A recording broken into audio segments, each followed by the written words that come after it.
Following on from my first recording, in this video I will be talking about early specialisation, more specifically the disadvantage it creates in athletes trained via this method. So what is early specialisation? Meyer et al. 2015 has described early sports specialisation by saying, "It is a concept related to children which is defined as an intense and specific focus on one sport at the exclusion of others." Many sports today have begun to recruit players at an increasingly early age in order to create elite performers. This is driven by the belief that selecting one sport and excluding others as early as possible will increase the likelihood of athletic success and create the biggest opportunity for financial gain. However, through research and experience, I have concluded that early specialisation will actually have a negative effect on athlete development when compared to a multi-sport approach or something involving multiple activities. Evidence I have found to back up this point is an article by Withdrawal 2000, who says that the limited range of skills performed during early sport specialisation has the potential to limit overall motor skill development. This in turn may affect long-term physical activity involvement and therefore long-term health, by decreasing the likelihood of participation in alternative physical activities.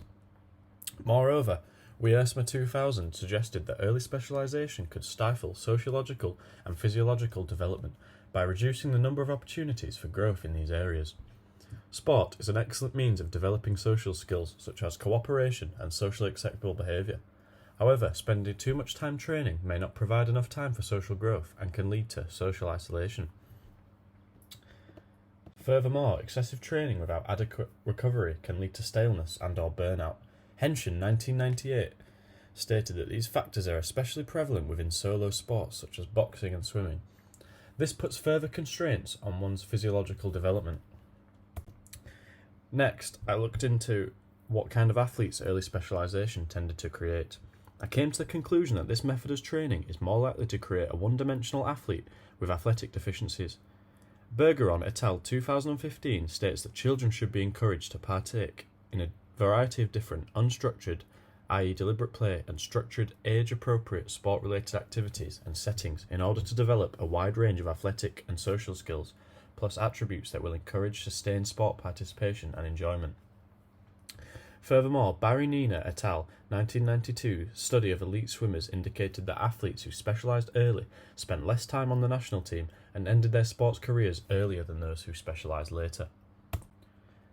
Diversification, not specialisation, is a better path for athletic success and minimise lower extremity injury risk. A further reason for early specialisation athletes to have shorter careers is injury. Athletes who are exposed to early specialisation are more prone to injuries due to overuse. Studies in the medical community by Puzzatello et al. 2021 has shown that repetitive movement patterns may occur in non-diversified activity, and this may contribute to overuse injury in young athletes. Studies have begun to identify an association between early sport specialisation and lower extremity injuries in the youth athlete population that is independent of training volume. However, the most damning evidence against the advocacy of early specialisation concerns dropouts. Investigations of participants who dropped out of sport conducted by Ewing et al. 1996 have consistently indicated that a lack of fun or enjoyment is a predominant motive for discontinuing participation in a given sport.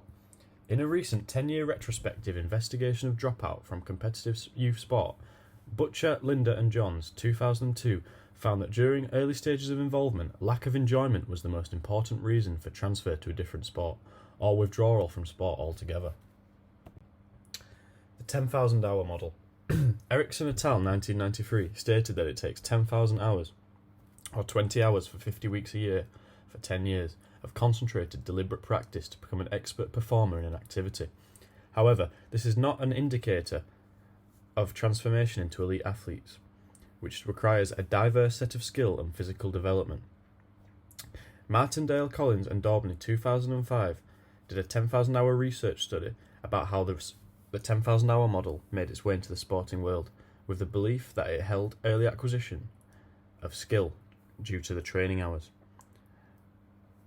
However, this has genuinely been accepted as a domain-specific method of learning that is not applicable to the sporting world. Some other criticisms of the 10,000 hour model is that it is centred upon performance improvement and that it isn't inherently motivating, and it is a measured, tested, and evaluated method. These all go against the values we should hold for participants enjoying their sport before deciding if they want to pursue it career-wise. Early specialisation in football. Being a coach and a football player, I have noticed that football is an early specialised sport. For example, UK academies are legally bound to only recruit from the age of 9, and once recruited, these players are often encouraged to make football their main priority, with some clubs even including clauses that stop the participation in other sports. However, problems arise when the richer clubs, in this instance, but not exclusively, Manchester City, create so-called under-5 elite squads. This is effectively a way to bypass the age mandations by not having the players formally tied to contracts. This creates ethical problems which have been discussed and criticised by former talent identification manager for the Football Association and current head of talent performance for UK coaching, Nick Levitt. He branded the squad as absolute madness and expressed concerns for the children involved. He stated that this is making the children look like adults when some of them won't be able to even tie their own shoelaces. In fact, some of them might still be in nappies or recently out of them. It's absolute madness, said Levitt.